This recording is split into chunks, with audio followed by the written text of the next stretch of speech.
I'm not getting any views because YouTube won't give my video a chance. That's what most small creators say to themselves. But the truth is, your first video could go viral. You just need to know how to get your videos discovered. So let's talk about it. Thought I'd try a little bit of a different setup today for a more casual conversation. What do you think? Do let me know in the comments below. Now riddle me this. How many times have you watched a YouTube video and then instantly clicked on one of those recommended to you, even if it's not from the same channel? Well, the truth is, YouTube is pretty much built on these recommendation systems, and creators strive to get to the top of them, whether it's search recommendations or suggested videos. Now, just like the rest of YouTube, there are no shortcuts or hacks to the recommendation systems, because there are so many variables.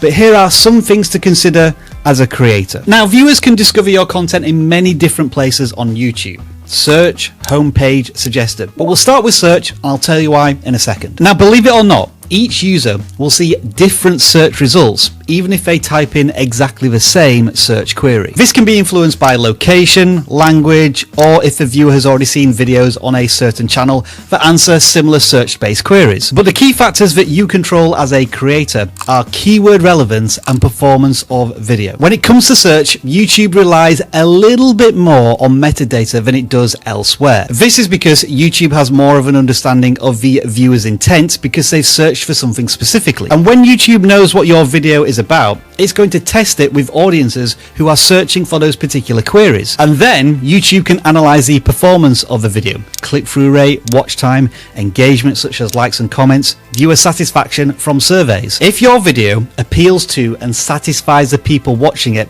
then YouTube is going to bring it up these search rankings so that more people can discover it when they have that specific viewer intent. And so this is why new creators should focus a little bit more than usual on search-based content. It's going to help you target a very specific audience, and YouTube, by virtue of that search term, is going to bring that exact target audience to your content. So try to include keywords in your titles whilst keeping them emotionally intriguing to the potential viewer. Be really strategic about what you write in the first couple of lines in your description. This is the section of the description you can see before you have to tap on see more. And here at vidIQ, we've got a brand new tool that can help you with that. All you need to do is type in a couple of words into our AI description generator, and this will create 1 or 2 paragraphs of keyword-rich prose. You can even use it as the beginning of your script for a video, and it goes hand in hand with the daily ideas tool and the title generator. You can try all of this for free or get unlimited access through vidIQ Boost. There's a link in the description for more details. Whenever possible, you also want to provide accurate captions for your videos. I don't know if you've noticed this, but sometimes when you search for something on YouTube, it will bring back results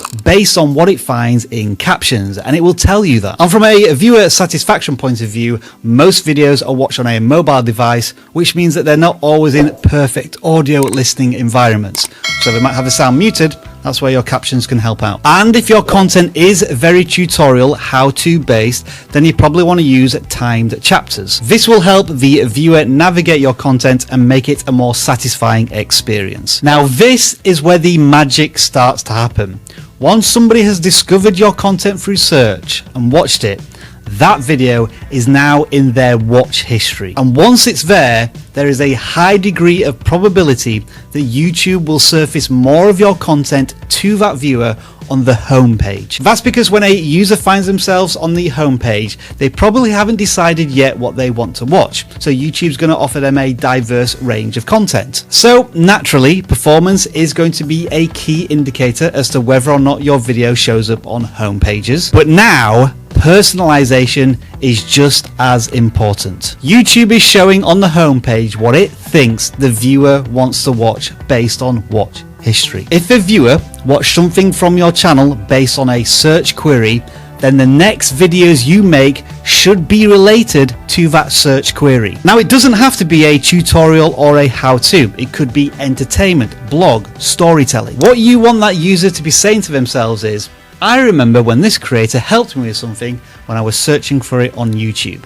and now another one of their videos is appearing on the homepage, and it looks really interesting. I think I'll watch that as well. Now, generally speaking, tips for optimizing your videos for the homepage are very similar to suggested videos.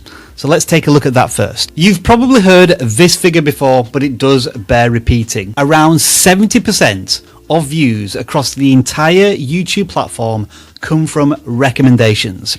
Yeah, YouTube has got really good at this. When suggesting videos to watch next, YouTube uses slightly different considerations. In addition to performance and viewer personalization, YouTube is likely to recommend videos that are often watched together. It will recommend videos on similar topics, and it may even recommend videos that have already been watched by the viewer. So with all of that being said, let's consider how to optimize your videos for the homepage and suggested. Make the beginning of a video highly engaging. This is where we're talking about that 8-second hook.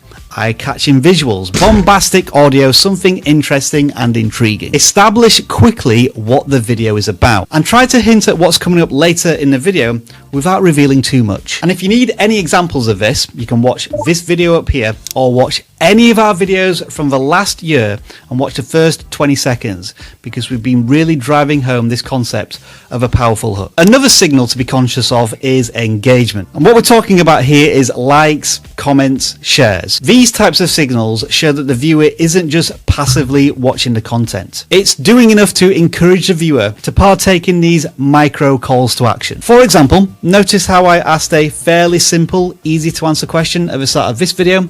That's why I did it. And then of course we have one of the biggest signals, watch time. This is a very general rule of thumb, but if you can get your audience retention above 50% on videos that are longer than 3 minutes, you're going in the right direction. But of course, you don't want viewers watching just one of your videos. So you can use cards, like I've already done, to push viewers to more of your content, end screens in particular, playlists, pin comments. You want viewers to stick around in your corner of YouTube as long as possible. And last, but certainly not least, titles and thumbnails. Pay particularly close attention to them, as those are the first things your viewer sees, but probably the last thing you create when you make the video. So why have I left this until last? Well, because we've done an entire video dedicated to that topic, which you can watch over here, and that's us keeping you in the vidIQ corner of YouTube.